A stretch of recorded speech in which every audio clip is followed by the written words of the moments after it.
All units 1199, expedite cover code 3, Deacon Mental Hospital. 184 copy, code 3, ETA 3 minutes. Copy 184. Hi, I'm Cram, and today we're taking a look at Tango Gameworks' action horror offering, The Evil Within, which has been created by survival horror legend Shinji Mikami, who is well known for his involvement with the Resident Evil, Dino Crisis and Devil May Cry franchises. The Evil Within thrusts players into an unnerving, morphing world where survival is the objective and story somewhat secondary, despite pulling all the parts together to form some sort of conclusion after the 15-hour campaign.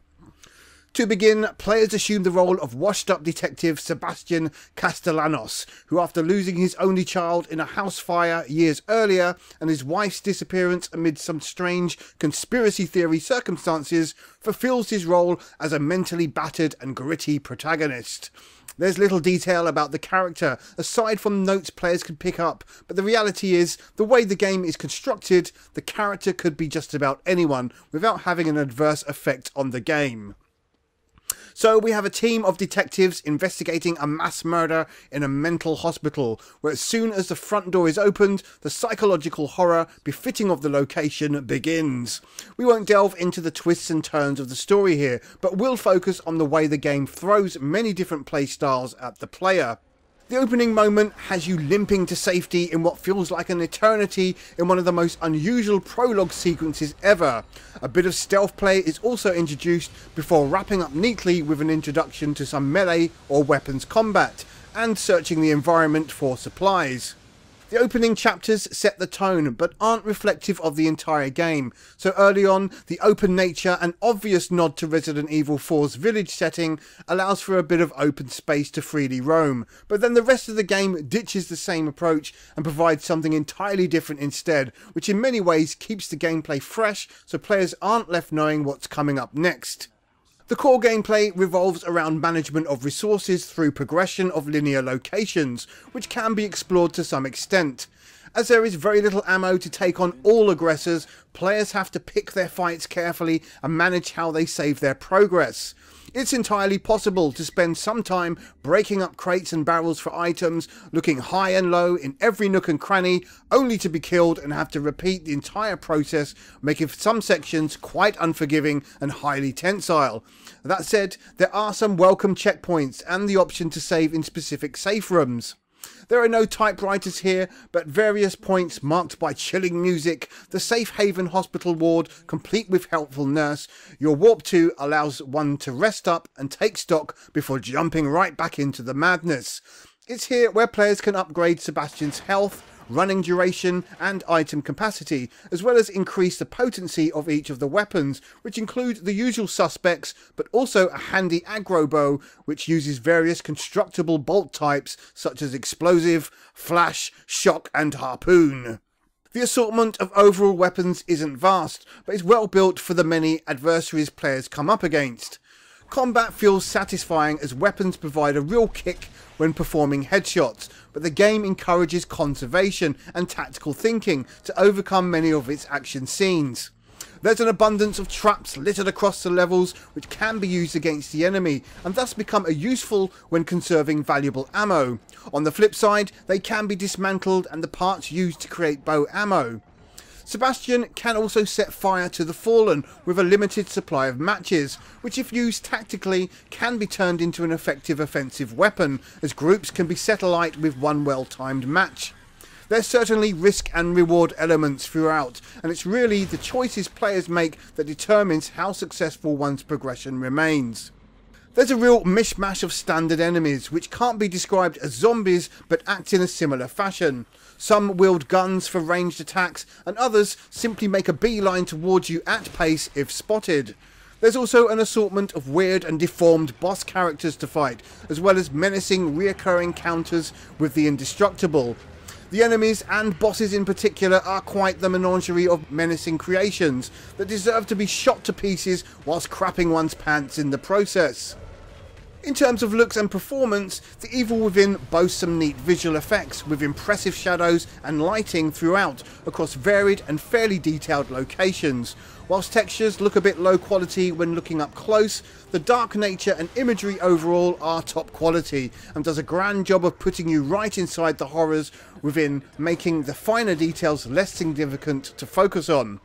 There's excellent use of dramatic special effects to emphasise the warped nature of Sebastian's crazed mind that's not sure what's going on at any time, and the use of some fluid camera work make many of the scenes feisty and gratifyingly tormenting.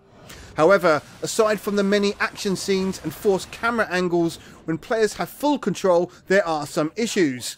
The biggest problem is with the character movement, which although fairly responsive, is overly complicated when making fine adjustments. This is exasperated when picking up items, which needs the character to be in a specific spot before allowing to pick up. In closed environments, the camera also adopts a close-up view, making it difficult to see what's around, and when death is only moments away at a time, can be frustrating. Sebastian and his foes animate fairly well, but there's a real lack of fluidity and clunkiness at times. What is perhaps the most notable visual effect which may or may not hamper one's enjoyment are the forced borders, which can't be removed on the console versions. These take up a lot of the screen space, and although providing a seemingly wider view, are quite restrictive, especially when coupled with the close camera. It's something players are forced to get used to, and after so many hours one can easily forget. However, playing the game in full screen does have its obvious benefits for those playing on PC, using external software to enable it. On PC, the game plays very smoothly, using its locked 30 frames per second, although if anything, there are some texture loading issues at times, which interestingly actually suit the game in some scenes. Audio is of a high standard, presenting a gripping and fantastical musical score, high-end sound effects, and some expected hammy dialogue and delivery, which suits the game. The audio space is well filled and can't be faulted as long as players aren't expecting a deep and meaningful dialogue exchange between the characters. The Resident Evil style is simply well created here. Gamers will find a lengthy campaign here, weighing in around 15 hours or more, which somehow feels like the perfect length. With the game changing pace and style so expertly, it's a 15 hours that doesn't feel unnecessarily drawn out, and is one that is sad to come to an end. However, for purists, there's the option to replay each level again at will, or to tackle some of the tougher, more challenging settings on offer. Sadly, there are no additional modes or many unlockables to mess around with, which is a bit of a shame, but one can't complain at the overall length of the main game, which is fairly replayable. The Evil Within feels like the culmination of Mikami's previous works, wrapped up in a neat, elongated and more twisted, sublime story that's perhaps less memorable than Resident Evil, but then again, it's brave enough to set its own standard and characters regardless of the obvious similarity. There's touches of Silent Hill's psychological terror thrown in to separate it from Resident Evil's more grounded in reality horror, and works well as a series of escapades for Sebastian and the rest of the by-the-numbers cast. The presentation is highly effective and well used, the gameplay enjoyable and tight despite being quite unforgiving in many places, where death becomes a learning process taught by trial and error. But this is easily forgiven when the gruesome spectacle of death is such a common theme throughout. The Evil Within is a visceral, often brutal game for fans of survival horror, and well worth checking out despite leaving players to contend with an imposed widescreen view and its borders, some clunky character movement and restrictive camera position. Once these hurdles are overlooked or to be savoured depending on your preference, there's much to be enjoyed here as the roller coaster ride never lets up. This is the love child of Resident Evil and Silent Hill, and comes as a familiar new IP that's easy to play but big on challenge. Mikami has crafted an engaging, likeable experience here, which with a bit of fine tuning could easily sit comfortably with the best of the survival horror greats. The Evil Within scores 8.5 out of 10. I'm Rob Cram, thanks for watching.